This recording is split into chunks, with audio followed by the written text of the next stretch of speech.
Good morning, Nahak Nation. My name is Robert Larson, your anchor for this week, and welcome to the HPS Upload, where we upload the latest news for you to download.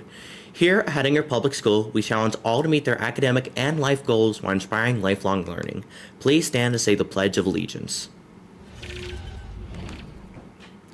I pledge allegiance to the flag of the United States of America, and to the republic for which it stands, one nation, under God, indivisible, with liberty and justice for all. And now onto some quick short stories. The mini chamber spooked our local Able nursing home in the best way, flipping the script with a reverse trick-or-treating, delivering treats to the residents. Big shout out to the mini chamber for the sweet surprise. Hettinger Public Schools yearbook team kicked off a fresh project featuring student-captured images to share school life, with planned quarterly uploads, eventually moving towards monthly. These snapshots aim to connect families and the community to students' experiences, and possibly appearing on social media, hallway TVs, and upcoming live streams. No plan for 7th hour this Wednesday, November 1st. Swing by the gym for an awesome show by the Military Brass Ensemble. All K through 12 students are welcome to join in on the fun. The performance kickoff at 2:40 p.m. Don't miss it. And transport yourself to 1906 as the Big Gym hosts a one-act play featuring the stories of 7 immigrants at Ellis Island. Join us in the Big Gym on November 2nd at 2:30 p.m. for a historical journey you won't want to miss. Now, onto some breakfast and lunch for this week. Monday and Tuesday, we have some spooky delights, with breakfast today having been Halloween pancakes and lunch being Oogie Boogie chili with caramel rolls. And breakfast Tuesday is Monster Donuts, with lunch being spooky spaghetti and eyeballs with broomsticks. Wednesday is a delectable breakfast sandwich for breakfast, and lunch being Bosco sticks. Thursday, breakfast is cinnamon twists, and lunch is shipwrecks. And finally, Friday, breakfast is donuts, with lunch being chicken nuggets. For some announcements, silent reading will be third period this week. Be sure you bring a book. Fall ACT testing will be on Wednesday, November 8th, starting at 8 in Miss Olson's room. If you absolutely cannot make this day work, you need to see Mrs. Olson ASAP. There will be a girls' wrestling meeting for all 7th through 12th grade girls interested in wrestling at 11:45 today in the small gym. Hope to see you there. Student council members, please sign up with a buddy to do morning announcements. We have set aside every Wednesday to be for student council members to do morning announcements. The new schedule is up on Mr. J's office door. And a few high school students are looking for interest in a possible chess tournament at HPS. If you are interested or are good at chess, please find any of the following students: Jacob Galberth, Paige Joppa, or Cameron Wayland. Now for the fact of today, or question. On this day in 1938, CBS Radio broadcasted this special episode of the Mercury Theater on the air, based on an H.G. Wells novel which depicted a Martian invasion, causing panic among listeners who believed an actual Martian invasion was in progress. What is this novel? Find out the answer after today's weather. Now, let's go to this week's story about the Hawk Talk podcast by Sydney. Hawk Talk, the official podcast of Hettinger Public School, where we explore school news, share insights from school board meetings, and dive deep into our school's top-tier educational experience. I sat down with Mr. Janikowski and his previous guests to learn more about it. Can you tell us about the origins of Hawk Talk and how it got started? So Hawk Talk essentially got started with Bird's Eye View, actually. And Bird's Eye View is our morning announcements that we do every day. And we just recently started doing that because of the new capability of our new audio system here at the school. Our school has a whole new audio system, and it allows us to also pull in an audio feed for music or anything like that. So that allows us to do kind of a more entertaining version of morning announcements. So we can do music and all that stuff with it. And I thought, like, why not go a little bit further? We already have all the equipment. Why don't we see if we can try to create content using this nice audio platform that we have with the, the nicer mics and things like that. So we can go a little bit further and reach the community a little bit better, and also give the teachers kind of a little bit more of a platform. So, yeah. Can you tell us about why the podcast is called Hawk Talk? So I didn't know what to call it necessarily.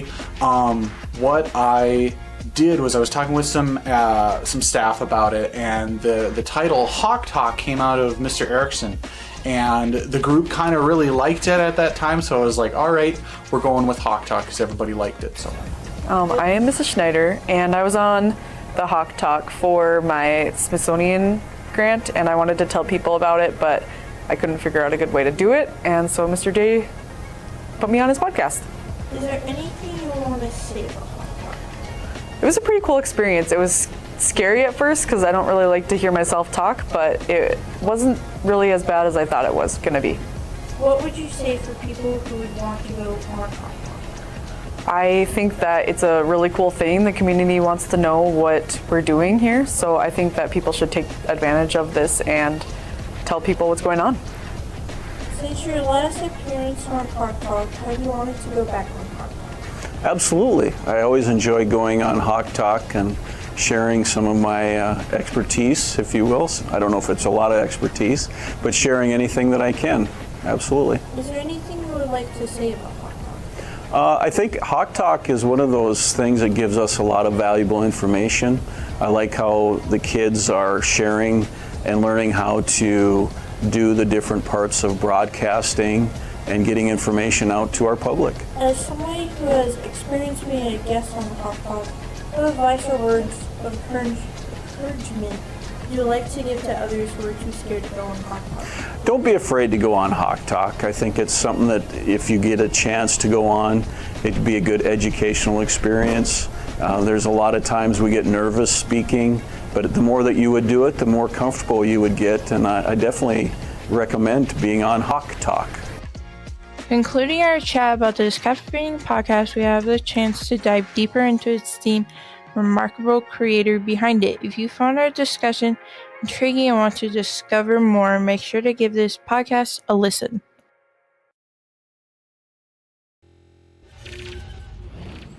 Thank you, Sydney, for that story. Now, let's go to sports last week with Matthew. Thank you, Robert. The Nighthawks did, well, they only had, no wait, we had two scores, that's right. We had one for a little while, but how about I go tell you about that instead of just describing it to you? So, volleyball versus the Richardson Taylor Raiders. C Squad won 2-1. JV sadly lost 0-2, but varsity kicked up the game again with a 3-0 loss. Now into cross country, the Class B state cross country meet. I don't know where it was. Kelly Shower played with 25 minutes and 29 seconds, placed 164th, while Kayla Shower with the same time placed 165th. Dever Tralley placed 66th with 19 minutes and 8 seconds. Now let's go look at some highlights from last week's volleyball game.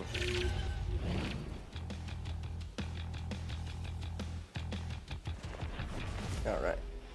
So here we go, Olivia Defoe starting off the first set. Well, not really starting off, but she did pretty good in the beginning with an ace, getting us a point. Here we go, Layla Jensen with the kill, pretty much a lot later in the score, but getting us a point as well and keeping them from winning the set.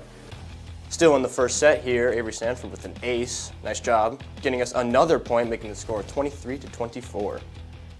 Again in the first set, it's a tie. Vanessa Ost with a kill to win us the set. I think? Yeah, seems right. Layla Jensen with another kill. Nice save, by the way. And another kill, making the score 10-3 in the second set. Now Layla Jensen with yet another ace. Man, we're just getting all kinds of aces this game. Making the score 24-12 in the second set. And Sophia Kennedy with a kill to win us the set and bring it on to the third set. And here we go, Sophia Kennedy with yet another kill, making the score 16-15. I believe this was the third set, and they won all three as well, which was very good. Monica Morris with a block here, winning us a point and winning us also the game as well at a 3-0 loss. Good job, girls. Sports this week, my bad. Girls volleyball. Monday, C Squad Junior Varsity versus Kildare. That's an away game. Tuesday is C Squad Varsity versus Bowman County away. They're probably gonna sadly have to miss Halloween. You know, it's not really fun. And Friday, the girls varsity regional play-in is, we don't know where it is yet. Now back to you, Robert.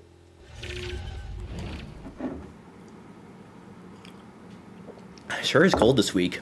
Speaking of weather, let's go to weather this week with Madeline Nash. All right, so for weather this week on Monday, it's going to be cold with some clouds and sun here and there with a high of 33 and a low of 0. Tuesday, it's going to be cold and partly cloudy with a high of 33 and a low of 21. Wednesday, it'll be partially cloudy with a high of 38 and a low of 14. Thursday, it'll be cloudy for the most part with a high of 42 and a low of 27. Friday, mainly cloudy again with a high of 42 and a low of 23. Saturday, there'll just be a lot of clouds with a high of 42 and a low of 24. Finally, Sunday, it'll be cloudy with a bit of rain with a high of 42 and a low of 25. Now let's go to radar. So on Sunday, it looks like there's a little snow there. And then for a bit, there's nothing up north. Going east, it'll be a little bit of snow. And then for a while, there's just not a lot through the week. And then there'll be some rain and stuff down there. And then on the weekend, we get some precipitation. And back to Robert. Thank you, Madeline Nash, for that weather report. We would also like to thank Francis Gonder, our producer, for helping us make today's broadcast possible. Now, for the answer to the question or fact, what was the H.G. Wells novel that depicted a Martian invasion? The answer was The War of the Worlds. And that's this week's news broadcast. Thank you for tuning into the HBS Upload, where we upload the latest news and downloadable content for you to enjoy. If you like this broadcast, be sure to perform a thought experiment on that like button, and be sure to give a tap to the subscribe button for the HBS Stream Team, and ring-a-ding that bell for weekly updates on school news, podcasts, sports, and community streams. We will see you next week Monday at 9 with another cup of hot cocoa. How comforting it is to live among good neighbors and close friends, to have all your favorite things around you, to feel safe and secure in familiar surroundings. At Western Horizons Assisted Living, we aim to provide you this and much more with you in our care. You can learn more about our services